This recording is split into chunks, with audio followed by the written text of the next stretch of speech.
আসসালামু আলাইকুম। আপনার অ্যান্ড্রয়েড ফোনে যদি ছোট অক্ষর বা মোবাইল স্ক্রিনের বিভিন্ন ফাংশন একটু বড় আকারে দেখতে চান, কিংবা আপনার মোবাইলের ফন্ট বা ছোট অক্ষর অথবা ফাংশনগুলো কিভাবে বড় আকারে দেখবেন, সেই বিষয় নিয়ে আজকের এই ভিডিওটি।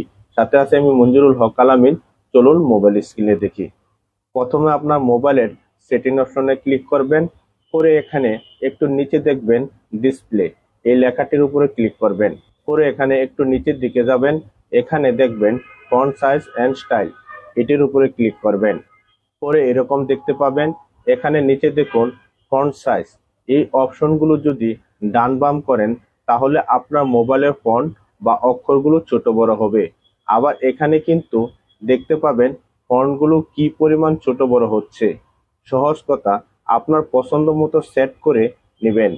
আবার আপনার ফোনের ফন্ট বা অক্ষরগুলো যদি মোটা আকারে দেখতে চান তাহলে এই অপশনটা অন করে দিবেন। আশা করি এই কাজটি নিজে নিজে করতে পারবেন। ভিডিওটি ভালো লাগলে শেয়ার করে দিবেন। আল্লাহ হাফেজ।